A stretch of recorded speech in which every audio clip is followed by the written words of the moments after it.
Scripture, tradition, and the Catechism. And now, your host, Jim Havens. It is great to be back with you on The Simple Truth, where we proclaim the life-giving reality of Jesus and his Catholic Church. We consecrate everything to the Sacred Heart of Jesus through the Immaculate Heart of Mary and the pure, strong heart of St. Joseph. It is Catholic Family Men Monday, our format today, where we primarily direct the content to men, most especially to those of us who are called to the vocation of marriage and family in order to build up husbands and fathers in Christ, to bless the family and sanctify the world. But make no mistake, everyone is certainly most welcome to listen in and or watch. Plenty here that is valuable and applicable to all, especially our topic today, which is preborn personhood. So we all need to lead on life. We all need to be proclaiming and praying for and working for personhood now, the personhood of our littlest brothers and sisters in the womb being affirmed, so that they are not being dehumanized, ending the daily mass murder of the preborn, making it illegal in law and unthinkable in culture. Also the exploitation of pregnant moms in need. All of this, right? We want to end this evil. This is a topic that we've been talking about from day one on this show, and affirming the constitutional personhood of the preborn is an important aspect that has only grown sharper and deeper and stronger over the past 2 years of The Simple Truth, most especially on the Friday show, Fridays with Father, with co-host Father Stephen Imbarato, out of which we've also co-founded the National Men's March to Abolish Abortion Rally for Personhood. And so, look, especially in the post-Dobbs landscape now, it's important that we're all rowing together toward the target of personhood now, affirming the reality that every preborn child is a human person with a right to life. And we're going to unpack it even further today with our guest, Noah Brandt. He is Vice President of Communications at Live Action. Noah, thank you very much for being with us today. How are you? Hey, I'm fantastic, Jim. It's great to be here. You're doing great work on the show. I love the intro, the good, the true, the beautiful. It's what we should all strive to reach for every single day. And speaking about this topic and in my vocation, working every day to save preborn children and help their mothers and families, there's nothing more beautiful than a family and than a newborn child, than a family together.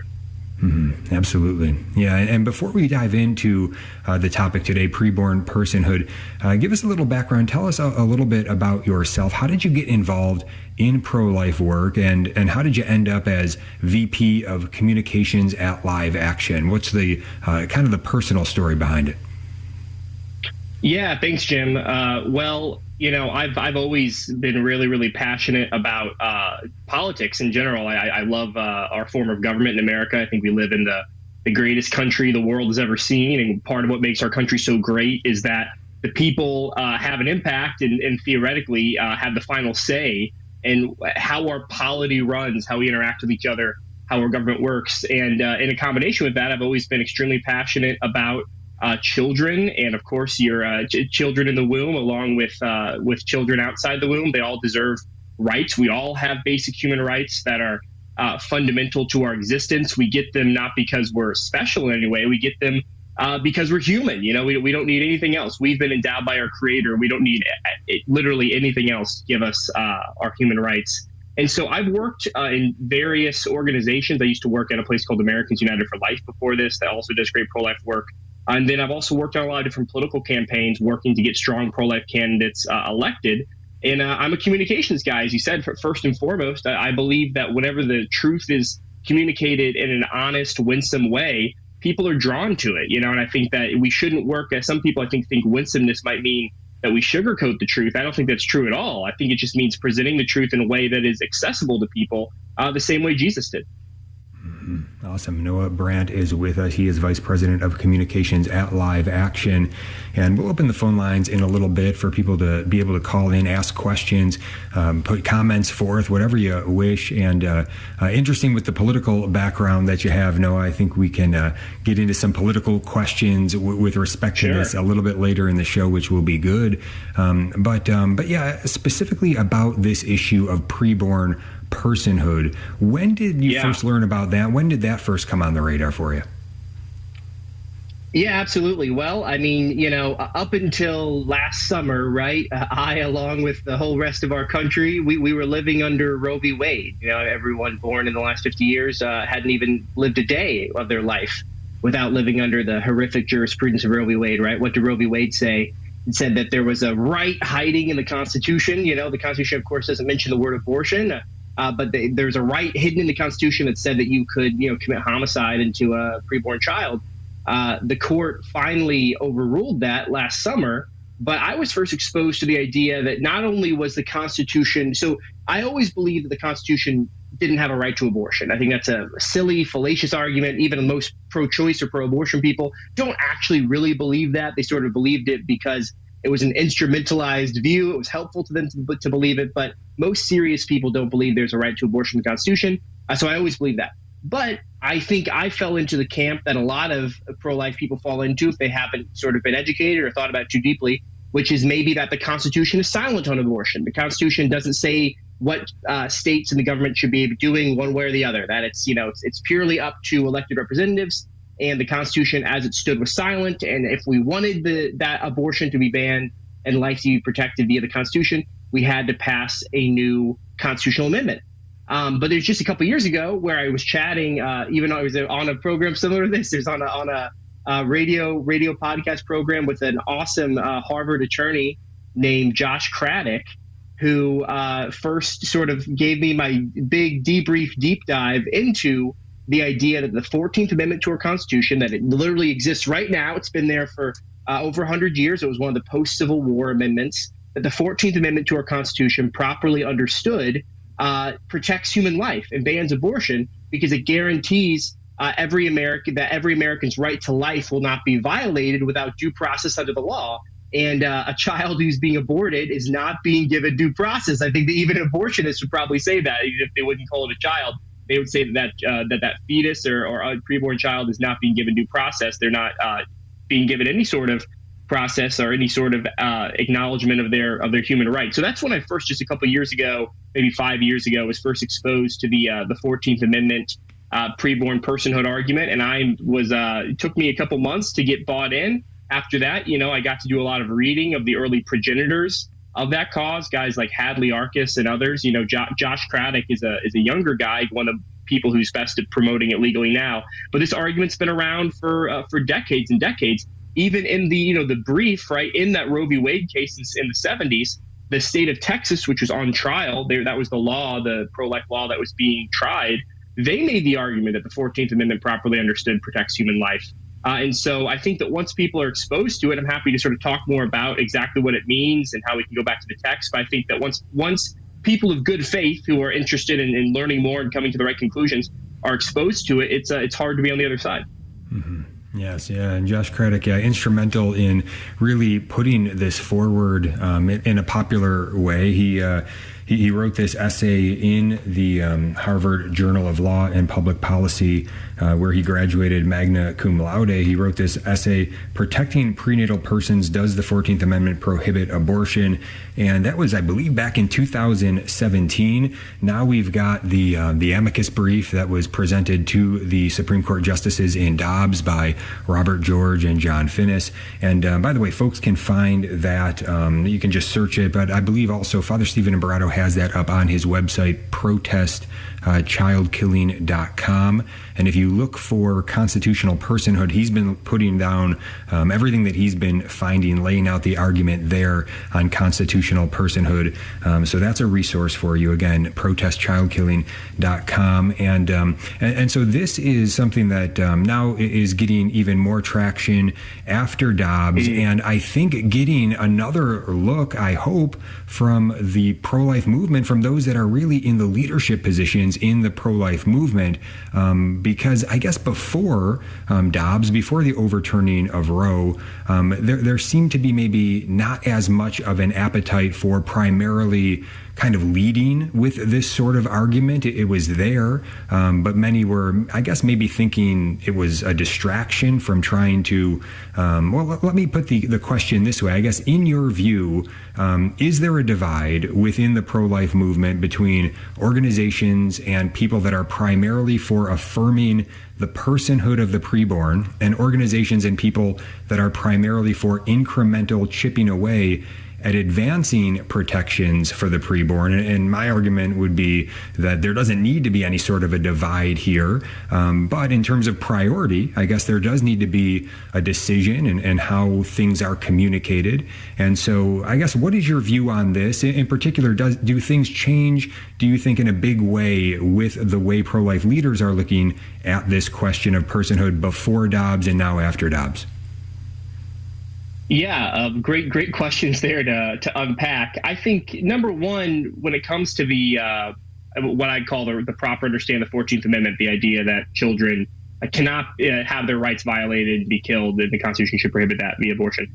I think that there's, first and foremost, just like an education gap. I think a lot of people truly have not engaged very seriously with the idea yet. And I think that when they do, they're likely to both intellectually and via the heart move in that direction. So we can talk more about it, but I'm really optimistic about the way the conversation's moving and sort of setting the 14th Amendment as a new North Star for the pro-life movement. Yes, fantastic. Yes, we are here with Noah Brandt, again, Vice President of Communication at Live Action, liveaction.org. We'll talk more about Live Action and its good work as we go a little bit later today as well. But yeah, that's what we're doing here today. We want to get that education going. And if we can understand this more and more, then we're going to be able to communicate this and explain this to others more and more. Whatever circles of influence we have, we need to be talking about this, helping people to understand this basic argument. It's right there. It isn't hard to understand, but there is some depth to it. We'll be right back. Stay tuned. Hello, this is Steve Gleason with your 1-minute tool for Catholic evangelism. Here's the question for your non-Catholic friend. When determining specific moral truths, most Christian churches say they use the Bible, so it's safe to say that they have agreement on doctor-assisted suicide, abortion, contraception, and embryonic stem cell therapy. Well, here's your 3 best friendship tools for Catholic evangelism. Number 1, a challenge for you. Speak with the 5 closest non-Catholic church pastors near to where you live. Inquire if they only use the Bible to determine their church stances on these issues. Secondly, my findings. There are some similarities on abortion, but varied with 2 key exemptions. No common stance on embryonic stem cell therapy, contraception was accepted by all, and no across-the-board agreement on doctor-assisted suicide. And thirdly, my comeback. Should these social issues of life really be determined through individual conviction? Well, maybe we should just leave the determinants of salvation up for grabs also. Remember, the ones Jesus called the least of these will always be in grave danger if their existence is left up to individual conviction. Finally, check the very stance of the Catholic Church on these weighty issues. It's impressive. The Station of the Cross is listener-funded, and we value your ongoing generosity. In this fast-paced world, it's easy to let your recurring donation slip due to something like a new address or a card number change. If you suspect that we might not have your up-to-date donor information, you can check with us during regular business hours at 1-877-888-6279 extension 104 or anytime online at thestationofthecross.com. Keep up to date with the shows we bring you each day on the Station of the Cross by viewing our programming grid on our website, thestationofthecross.com, and on our iCatholic Radio app. Just click the menu icon in the top left portion of our app and select the link to our programming grid. That's at thestationofthecross.com and on our free iCatholic Radio app for Android and Apple mobile devices.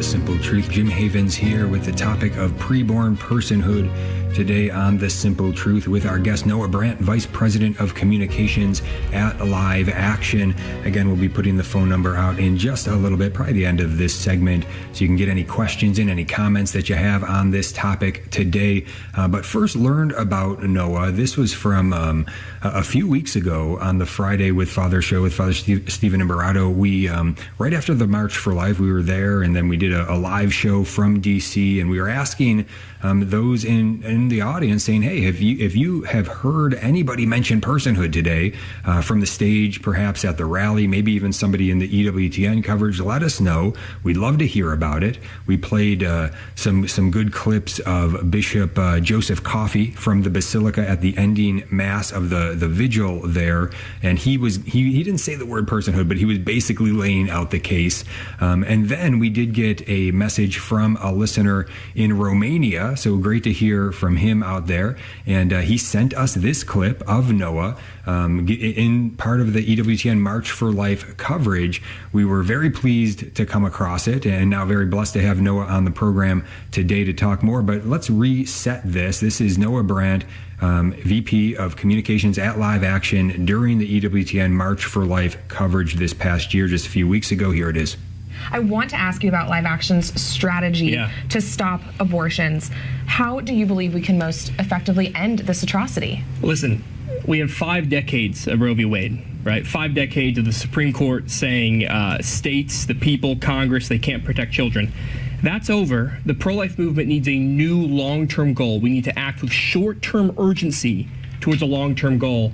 And in Live Action being that goal is constitutional personhood, a full application of our Constitution towards all Americans, including the preborn, right? The 14th Amendment in text guarantees all persons equal protection and due process under the law. And right now we are not equally protecting or giving due process to all people. So it's like, I think that is the long-term goal, and there's a lot of things that we can do in the interim. But the most important thing for everyone watching, right, is to understand what the Constitution says. The Constitution is not silent on killing, right? The Constitution says that we're all guaranteed equal protections. That's what we need to be working towards. Right. All right, there it is. So Noah, short-term urgency towards that long-term goal. I love it. I love what you were saying in that first segment, the language around the North Star for the pro-life movement, meaning constitutional personhood. So tell us more about this short-term urgency and this North Star that we all need to understand. Yeah, well, it could be helpful, right, to talk about a little bit of history. So after Roe in the early 70s, it came as a shock, right, to pro-lifers across the, just people of good conscience across the country and world, that, wow, now there's this sort of fake right to abortion in the Constitution. What do we do? And there was a lot of different ideas of what to do. I'd say if you look back on the historical record for 3, 4, 5, 6 years after Roe was initially put down, there was a lot of different strategies of how to go forward. Do we put all of our time into passing a new constitutional amendment? Do we put all of our time into trying to confirm new justices, right? At that moment, it seemed so dire, right? Of like, we just have these 6 justices do this. Will we ever be able to get new justices on the court to overturn it? And there wasn't sort of this legal movement behind it to be able to kind of matriculate these pro-life justices to fully overturn Roe. But the point is, there was arguments, there was dissension, but there ultimately was that strategy, which is, yes, we're going to create a pro-life legal movement, and we're going to get justices confirmed, and we're going to overturn this horrific decision.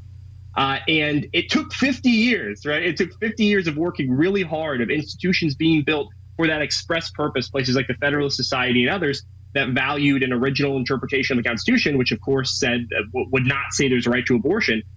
But it finally happened, right? There's a couple of years of sort of debate and dissension. There finally was a strategy agreed upon. And then just this past summer in 2022, it happened. We finally got 5 justices on the court who would overturn Roe v. Wade. So I think what I'm saying is we are in a period of newness, just like we were in the early 1970s, which is Roe v. Wade was overturned. Like, that was the goal that the pro-life movement was centered on for 5 decades. That's a long time. And we achieved it. And that's great. It's huge. But there are still 2,500 kids being killed every single day in our country. And so we can't for a second stop. And I know you know that, and the listeners do too. And so the question is, what is the next huge goal? Like, what is the next 50-year, hopefully less, but maybe 50-year generational goal? And I think that goal has to be a acknowledgement of the personhood of every single American, including the preborn, and their human rights guaranteed, right, given to them by God, but then guaranteed to them by the Constitution, specifically the 14th Amendment. So I think that right now we're in that period of education, of persuasion, of debate, because as you know, Jim, I mean, there are a lot of smart people in the pro-life movement, or some at least, who don't think this is the best strategy to go for, right? They would maybe rather focus time on passing a new constitutional amendment, or they would rather just focus exclusively on state legislation. And I'm a huge proponent of state legislation. That's some of my work day in and day out, helping great state legislators pass laws that protect their own citizens. But I think that we need to continue to have a long-term federal goal, and that goal should be, personhood. Should be, and the key is, even when we say personhood, I think it can be sort of impenetrable sometimes if people don't fully understand it. You know, these children are people; they're persons. Like, us saying they aren't or are doesn't change anything. What I am saying, and what I think we agree on, is that the Constitution is not, the rights in the Constitution are not being properly and equitably distributed to all citizens right now. And so what we need is a change in all levels of government, right? A change in how the executive executes laws, a change in how the legislator passes laws and the laws they're passing, and then ultimately, a change in the judiciary from our Supreme Court on down, ensuring that children, no matter how young they are provided the equal protection of our laws, because the law ultimately exists to protect the weak, right? The strong don't really need the law. Like, if you're the strongest guy in town, like in the Old West, you don't need the law. The person who needs the law is the weakest person, and there's no one weaker than the preborn, and there's no one more deserving of legal protection.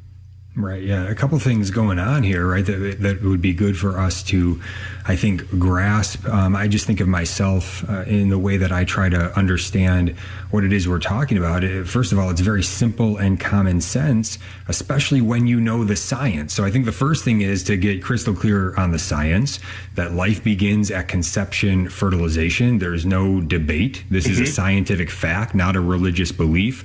Our faith confirms the fact as far as what we do when we know there's human life. We don't kill people. We don't kill innocent human beings. And so we know there's an innocent human being from conception, fertilization. We were all that size once, is the simple way that I say it. So I think that helps me to understand what it is we're talking about, and then to understand that, okay, this is a scientific fact, right? This is a human being. This is a human person. To me, what are we talking about? Why do we have to say personhood? Every human being is a human person. But the reason we have to say personhood is because there are those that are trying to advance this lie that you can have human beings that are not human persons, and then therefore they can dehumanize those human beings and say, well, this is a human being but not a human person, therefore we can do whatever we want. We can treat them differently, right? And the 14th Amendment of the Constitution was put in place to stop that right after slavery. So coming out of slavery, it was for the equal protection of Black Americans, but they didn't limit it to that. They said any person. They widened up the scope of it, and what they say is the equal protection for any person under the equal protection of the law. So then it just becomes people trying to play a game and say, well, okay, they're persons, but there are some human beings that aren't persons, and we're going to apply that to children in the womb because we want to be able to kill them. And we can't kill them if we're going to afford them the rights of a human being, of a human person under the 14th Amendment of the Constitution. So it's all a game of cards. And so I think just common sense there's no distinction between a human person and a human being, right, Jim? Exactly. I mean, that's just something that I want people to understand. Like, when I'm helping state legislators write laws, protecting life and stopping abortion, the language we usually use is human being, just to avoid this weird parlor game that people try to play about what a person is. But man, is it a dangerous game to be saying that some human beings aren't persons, or some humans aren't persons, or that, or whatever it is. There are people, you need cognitive ability to be a human person. You need to be able to make your own decisions. You need to be able to support yourself physically. It's like these are absolutely crazy, lunatic distinctions that we wouldn't make about anything else. And when we do make them, we see horrible things like euthanasia and the killing of the elderly or the infirm. And we see that, of course, then at the beginning of life here with abortion. So it's like a human being is a human person. We become a human at the moment of fertilization. That's when we exist. And once we exist, we get rights. And of course, and one other thing I just would want to say here is some people listening might say, well, of course, there are some rights that are conditioned upon age, you know. I agree, right? For, you know, a preborn child does not need to exercise their Second Amendment rights, for example. You know, they don't need to own a gun or own a firearm. They physically can't. But the idea is if it is possible for you to exercise the right in the Constitution, then you are granted it. And it is possible for a preborn child to exercise that right because they are living until killed. That's the thing we have to remember. Like, it's not like we choose if they live. They are living until killed. They are human from the beginning. So by killing them without due process of law, it's not like they're in court and we're putting them, you know, that they're being convicted of something. They're being killed with impunity, with no due process. That is a violation of their constitutional rights. Mm-hmm. Yeah, and the most foundational, fundamental right that we have, the very right to life, everything else is dependent upon it. So that simple truth, right? The human being, every human being is a human person. So just to bring it into the practical, this is what occurs to me as we're talking here is that, look, I love the vision that you lay out in the way that you lay it out as the North Star. This has to be the North Star for the pro-life movement moving forward here. And yet, I guess the practical example is, can you imagine at, say, the next March for Life next January, that this is the theme? What can we do? What can we do to make sure that this is the theme at the next March for Life? Every human being is a human person. They're protected under the 14th Amendment. What can we do to get everybody putting this at the center and moving in this direction? Yeah, well, I mean, here's the thing. I can 100% imagine in the next 3 or 4 years, that's the theme, and everyone on stage and every one of the different organizations and the politicians and the religious leaders and the lay people, right? I can imagine that within the next 5 years, we're all singing from the right songbook. But I think it takes time. You know, it's truly the work of education. And of course, you know, I don't know if you've ever heard the term, right, or any listeners have, that a lot of that it's tough when you're fighting a new war to not fight the last war. That's similar here, right? There was a lot of arguments that were made by pro-lifers of good conscience over the last couple decades when it came to arguing to overturn Roe v. Wade, that are not very helpful to us and are, you know, in some ways false as we try to create a proper understanding of the 14th Amendment. So there were a lot of good pro-lifers who did say we need to overturn Roe because this is a state issue. Just the state should handle it. And it can be tough for people. I can give them some whiplash if they're trying to go straight from saying the state should handle it. So, well, actually, I now have a more full understanding of the Constitution. But I do think we can get everyone there. The key is first, understand what the Constitution says. The 14th Amendment says we're all guaranteed equal protection, due process. 2 is pushing our leaders and our politicians to understand that. And then 3 is sort of acting out that ethics. So I want to talk about, you know, later when we come back, things like having preborn children counted in the census or other kind of policy moves we can make that would strengthen this understanding and view. All right, we'll be back with more with Noah Brandt, VP of Communications, Live Action, some creative ideas coming up and much more. We'll talk about the work of Live Action as well and constitutional personhood. This is the topic for the day. If you want to get a question and a comment in, we'd love to hear from you. 1-877-511-5483. That's 1-877-511-5483. We'll be right back. Stay tuned. Do you love listening to the Station of the Cross on your car radio, but sometimes find yourself driving outside the listening area? Never miss another minute of your favorite show. Download the iCatholic Radio app so you can listen anywhere in the world 24 hours a day. The iCatholic Radio app is available for your phone in the Apple Store or for your Android phone in Google Play. Visit thestationofthecross.com for more information. The average person actually uses this phone for at least 3 hours and 15 minutes. If we just dedicate some time to praying the rosary, we will eliminate all those things that constantly distract us and waste our time. We actually replace it with something constructive and holy, praying the rosary. That's Sermons for Everyday Living, weekdays from 6 to 7 a.m. Eastern on the Station of the Cross. Here at the the Station of the Cross, we proudly bring the truths of the Catholic faith to countless listeners through radio and mobile devices, and we're grateful for the feedback we've received. Catholic radio has just been a lifesaver for me. I start my day with it. I listen to it all day long as much as I can. There's always people calling in with people who've lost children, and I love what everyone has to say and the advice of the Catholic Church and how to deal with suffering. It has given me the strength to get through the day and to get out of bed each morning. I am very grateful for it. Catholic radio to me has been very informative on my religion. It has informed me of many things that I wasn't aware of or should have been aware of, and I've enjoyed it very much listening to it. If you've been blessed by listening to the Station of the Cross, let us know. Call 1-877-888-6279, extension 112. Then share your testimonial with us.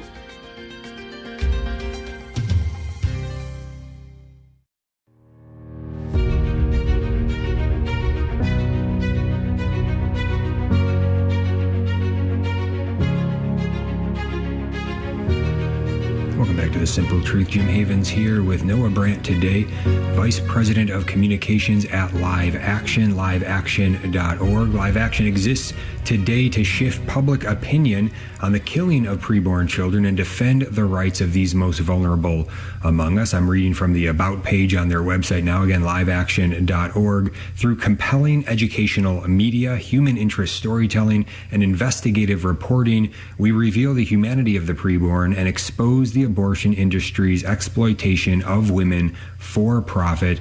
Again, liveaction.org. I want to play a quick video that Live Action put out 2 years ago now with Josh Craddock that we've been talking so much about for the way that he's been advancing this truth about constitutional personhood for the preborn. Here's a great way that he lays it out. You'll get a great taste of it right here to educate us as we continue to want to just learn more and more about this so we can get better and better at explaining this to others. It doesn't need to be complicated. It can be quite simple. And here's Josh laying out various points of importance here. Here it is. The 1973 Supreme Court decision, Roe v. Wade, required states to allow abortion. The 7 men forming the majority said the right to privacy includes a woman's decision to end the life of her preborn child, effectively through all 9 months of pregnancy. This decision was widely criticized, even by legal scholars who support abortion. Notably, the justice who wrote the Roe v. Wade opinion, Harry Blackmun, made an important admission. He wrote, "If prenatal personhood is established, the case for abortion collapses, for the fetus's right to life would then be guaranteed specifically by the 14th Amendment." The 14th Amendment was ratified in 1868 after the Civil War to ensure that no human being would be denied basic constitutional rights. The amendment says states may not deprive any person of life, liberty, or property without due process of law, nor deny any person the equal protection of the laws. So let's take up Justice Blackmun's challenge. Are preborn children persons within the original public meaning of the 14th Amendment? Let's use 3 different tools to answer this question. First, definitions from when the 14th Amendment was ratified. Second, historic state practices related to abortion. And third, the framers' understanding of the amendment. So first, definitions. According to dictionaries of common and legal usage at the time of the 14th Amendment's adoption, the term person was largely interchangeable with the term human being. The 1864 edition of Noah Webster's dictionary defined the term person as relating especially to a living human being, a man, woman, or child, an individual of the human race. No dictionary of the era referenced birth or the status of being born in its definition of person, man, or human being. In legal usage, every human being was considered a natural person. In his Discourse on the Rights of Persons, the authoritative treatise writer William Blackstone wrote, "Life is a right inherent by nature in every individual." For Blackstone, if human life existed, legal personhood existed also. There was no distinction between biological human life and legal personhood. Second, state practice. Centuries of English common law tradition consistently treated abortion as the wrongful killing of a human being. From her founding, the United States adopted this tradition and prohibited abortion as soon as human life could be detected. When the 14th Amendment was adopted in 1868, the states widely recognized unborn children as persons. Nearly every state had criminal legislation prohibiting abortion, and at least 28 jurisdictions labeled abortion as an offense against the person. 9 of the ratifying states explicitly valued the lives of the preborn and their pregnant mothers equally by providing the same range of punishment for killing either during the commission of an abortion. Furthermore, at least 10 states considered abortion to be either manslaughter, assault with intent to murder, or murder. In 23 states and 6 territories, laws referred to the preborn individual as a child. In fact, the same Ohio legislature that ratified the 14th Amendment called abortion at any stage nothing less than child murder. Thus, at the time of the 14th Amendment's adoption, nearly every state understood person to include prenatal life. Third, the framers' understanding of the amendment's legal application. The framers expected the 14th Amendment's guarantees of equal protection and due process would apply to every member of the human species within U.S. jurisdiction. Senator Jacob Howard, who sponsored the amendment in the Senate, declared the amendment's purpose was to disable a state from depriving not merely a citizen of the United States, but any person, whoever he may be, of life, liberty, or property without due process. Even the lowest and most despised of the human race were guaranteed equal protection. As Justice Hugo Black later put it, the history of the 14th Amendment proves that the people were told that its purpose was to protect weak and helpless human beings. Considering this evidence, it is clear Roe v. Wade was wrongly decided. Preborn children are constitutionally entitled to due process and the equal protection of the laws. The Constitution, properly interpreted, prohibits abortion under the 14th Amendment, and every constitutional officer who swears an oath to uphold the Constitution has a duty to ensure those rights are protected. All right, there it is, Josh Craddock. The video is liveaction.org. You can find it on their YouTube channel as well, but he lays it out well. That, again, was 2 years ago, before Dobbs came into motion and before Roe was overturned, and so it's still very good information to unpack. You can tell it can go a lot deeper. You can read Josh's essay. You can read the amicus brief with George and Finnis. You can go deeper in understanding the history, the legal history of all of this. It's important maybe to get as much as you want to get on this, but it really is very simple. Every human being is a human person. The 14th Amendment to the Constitution says equal protection for any person under the equal protection of law. So there it is. So before we get into some creative ideas with Noah Brandt here, VP of Live Action Communications at Live Action, Noah, I do have a sense I got to just push back a little bit in a spirit of brotherly love here, pushing back in that way. And that is just the one thing that you said that I want to challenge just a little bit. And that is because you say the short-term urgency, you say the North Star, I'm on board with you.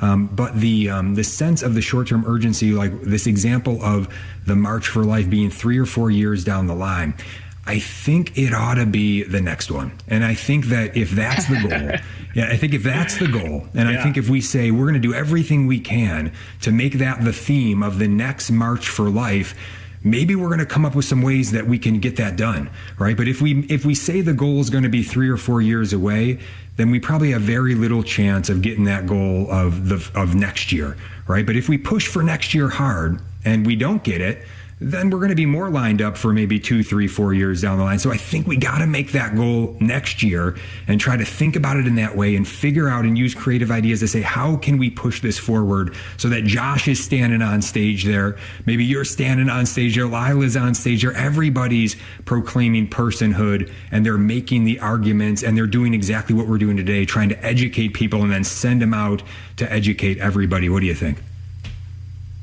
I think it's a great idea, Jim. I mean, here's the thing: if we close the education gap, if we can point people towards the truth here, then this becomes an easy sell for pro-lifers, for especially people who are already bought into the idea that abortion is wrong and that humans are humans from the beginning, and getting sort of making the legal argument to people. That's the part that requires the persuasion and the debate. But I mean, here's something that gives me a lot of encouragement on this: is there is not nearly as much sort of vocal opposition, right? Because I'd say before Dobbs, which was the overturn of Roe last June, you could find a lot more pro-life lawyers and leaders who are kind of going on the record saying, I think abortion is purely a state issue. And you're finding a lot less of that now. And I think a part of that is just because normal Americans, right, like American pro-life voters and citizens who understand what abortion is and that it's killing, even if they don't have the language that you and I are using right now, and hopefully we can give it to them through things like this, but even if they don't have the language right now to say, oh, the 14th Amendment protects life and it stops abortion, they do have enough common sense and they have, a conscience formed by God to say, our country cannot let this happen. Like our federal legislator, which exists to bring a uniform system of justice across the country, and our Supreme Court and our executive branch cannot allow the killing of children. And so I think that even most just normal pro-life Americans are saying, wait. This is not a state issue purely, right? Our states can take great steps. And the great thing about the states is they can take immediate steps, right? There are 12 states that have fully banned abortion. There are more on the way.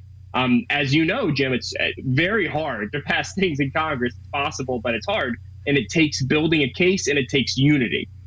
So getting the entire movement, the American people along with us, that's what, because ultimately, right, politicians, statesmen lead, right? But mostly what we have today in America is that politicians are led by people. They're led by voters. They want to do what there is a constituency for. They want what they are passing, what they're advocating for, to have something we call democratic legitimacy. They want to know that if they pass it, there's at least plurality support. And that's about what we had for the overturn of Roe v. Wade, right? So support for that was somewhere in the 40s. And that's where we need to get support for constitutional personhood, which is completely possible because it makes sense. Another point of encouragement I'd say to everyone, especially if you're new to the argument or new to the idea, is something like if you look at the way the Second Amendment, which is the right to bear arms, guns, the way that was interpreted for decades is it was interpreted. So it was passed in the Bill of Rights in the 1700s, right? It's been there since the beginning. And I would say the original intent of the Second Amendment was an individual right for people to bear arms. But then throughout the entire 20th century, so all of the 1900s, the Supreme Court saw it a different way. The Supreme Court said, well, no, there's no individual right to bear arms. There's this collective right to bear arms, which in practice means no right to bear arms. But then in 2005, right, after sort of decades, once again, the Federalist Society and other conservative legal groups working to inculcate judges and lawyers who could become judges for decades. In 2005, in the case called Heller, right, the Supreme Court said they did it about face. They said, actually, in fact, there is an individual right to bear arms. We know that by reading the Constitution. You know what I mean? So that's the whole case that we need to be making with the 14th Amendment as we matriculate lawyers and judges, is that read the 14th Amendment. Here's the thing. Here's what happens so often in conversations about the Constitution. I think this can happen in conversations about the Bible, right? It means what it says it means. When the 14th Amendment says that no person can be denied equal protection, and that they are due justice, it's like that. It means what it says it means. We don't have to think too hard. And so if we know when human life begins, which we do, and we know the Constitution says that every person in the country is guaranteed, right, by our founding charter, by our governing law, by the highest law, they're guaranteed equal protection, then you cannot kill those children with impunity. And if we can continue to make that argument, then I think we're going to be making huge strides. In live action, right? I'm glad you played that video from Josh, and we have more content coming up on this. We exist primarily, we work in, I do a lot of my work is sort of in politics, but most of my colleagues are working in just persuasion all day, right? We have almost 2 billion lifetime video views on all of our content. And the two arguments that we're just making constantly, we make them through different ways, is one, the humanity of the preborn. These are children. We do that through content like our baby Olivia, which people can look up, which just shows from the moment of fertilization till the baby is born, their changes, but how they're human from the very start. And then second, the barbarity and wrongness of abortion, right? And all the different reasons, the reasons why it should be so anathemic to us just culturally and as human beings, and the reason it is and should be legally wrong. Absolutely. Yeah. A lot there that can change hearts and minds. People need to familiarize themselves with the resources that are available through Live Action. Again, liveaction.org. You can go to their YouTube channel as well.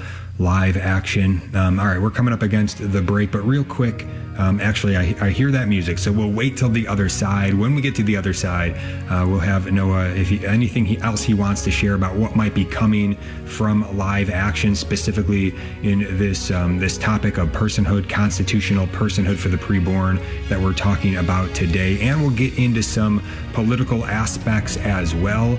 What about the Republican primary, presidential primary that we have that will be coming up, advancing? It's going to be heating up pretty quick as we move through 2023 into 2024. And is there going to be anybody that's going to take a lane for constitutional personhood for the preborn? It maybe doesn't seem so likely right now, but we'll get Noah's thoughts on it on the other side. If you want to call in any questions, comments you have, feel free to give us a call, 1-877-511-5483, 1-877-511-5483. We'll be right back. This is Life News Radio. I'm Jim Anderson. Another British citizen has been arrested for silently praying in what one city calls a censorship zone. This was a Catholic priest, Father Sean Goff, who bore a sign reading, "Praying for freedom of speech." Father Goff says, "I pray wherever I go. How can it be a crime for a priest to pray?" A social media outlet is backing down from what 24 states' attorneys describe as misrepresentations. Yahoo now simply says that pregnancy support centers do not provide abortions. The move may have a little to do with a new study in a contraception trade magazine showing pro-life pregnancy centers offering better care for less cost than abortion clinics.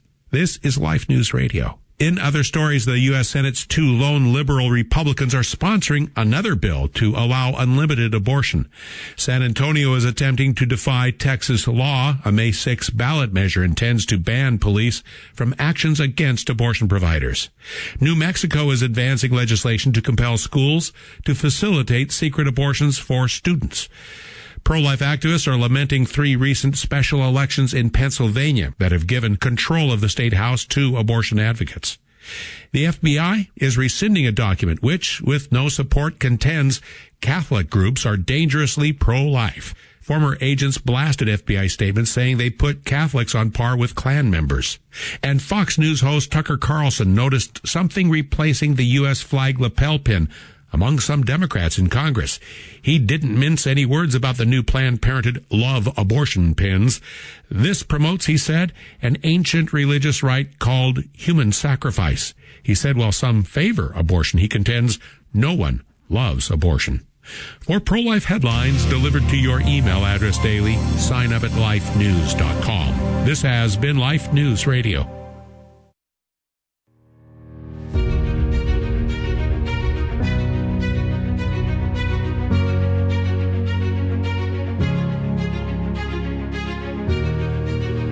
Back to The Simple Truth. Jim Havens here with Noah Brandt, VP of Communications at Live Action. He's our guest today on the topic of personhood for the preborn, constitutional personhood for the preborn. Last chance to get a call in, 1-877-511-5483. That's 1-877-511-5483. And do want to encourage any men that might be listening, especially that we need to lead on life. We need to be courageous in pushing this urgently for the sake of the preborn that are being murdered by the thousands every day, for the moms that are being deceived and wounded, souls being lost, families being destroyed, the dictatorship of relativism on the march, and much more, including the loss of true manhood as grown men sit on the sidelines and act like we don't have a major role to play in all of this. We've got to step up. We've got to take our place in the midst of all of this and step up and lead and proclaim the truth and live the truth and do what we can within our spheres of influence. And we're blessed to have a good man with us today again, Noah Brandt, VP of Communications at Live Action. Noah, anything else you want to share in terms of, yes, creative ideas, anything Live Action has coming up to kind of push this further, constitutional personhood, anything else? Yeah, absolutely. I mean, there's a lot of, I'd say for our great, sort of citizens who aren't actively always super involved in the political process, the most important thing is understanding this, becoming, an apostle for this message, communicating it to friends, colleagues. But then there are also ways to communicate to our political leadership, right? So two initiatives I'm mentioning, one on the federal level, one on the state level. that are compelling and important to build this case, because the same way that, there's a book that was recently written about the overturn of Roe v. Wade, and it was called Chipping Away, right? Is that a lot of the success, the overturn of Roe v. Wade had to do with years of building blocks, chipping away at it till it finally fell down. And so now it's sort of the opposite. Instead of chipping away at something, we're building something up. We're building the case for constitutional personhood and protecting these children through an application of the 14th Amendment. So one thing federally is the census, right? So every 10 years, we do this big census. We just did one relatively recently in 2020. We learn a lot of interesting information. And, we're not just counting citizens on the census. We're counting all people in the country, all persons. And so something important that Live Action is interested in, and I'm working to help our legislator friends with, is counting preborn children, so in the census. So more or less, it could be described as counting a pregnant woman twice, but that's not really what it is. It's counting a pregnant mother with her child, because once again, that is building the case that this is a human being. And the nice thing about that is there might not be as much opposition to that even on the political level, because politicians like to count as many people as they can in their states, because that means more money for their states from federal programs and other things. And a lot of big pro-abortion states, like California and New York, these are youngish populations who are having a lot of children. So it could be beneficial, even in these more pro-abortion jurisdictions, to count preborn children in the census. So there might be some ways to take political action there. On the state level, there's a few things. Some states, both these things can seem small, but they're huge in building the case. Some states have made it to where a pregnant mother can ride in the high occupancy vehicle lane on the highways, on the state highways, because in those HOV lanes, you need to have two people in the car. But when a pregnant mother is driving the car, quote unquote, by herself, she's not by herself. There's another person in there, right? So if we're acknowledging the personhood of the child in the womb, which we should, then that mother should be able to drive in the HOV lanes. South Carolina has already taken steps towards doing that. So is Georgia. Another thing that states can do, and you could even write your state legislator asking them to take this up, is Live Action. We've helped with some great lawyers in creating a resolution for state legislators to pass, saying that this state legislator affirms that the 14th Amendment protects all human life.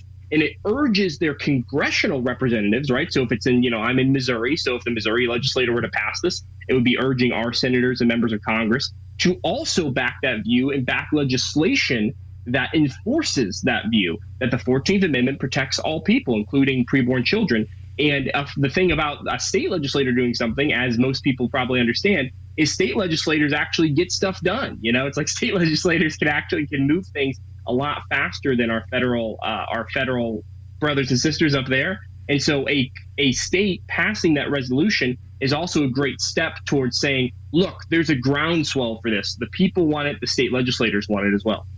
Mm-hmm. Yeah, great stuff here with Noah Brandt, VP of Communications at Live Action, liveaction.org. Let's go to the phone lines now. Bring in Kurt in Boston, Massachusetts. Kurt, thanks for calling in. Your thoughts today? Hey, I'm not as articulate as Noah, but I think Noah could run with this boy and make a touchdown. First of all, we have Black Lives Matter.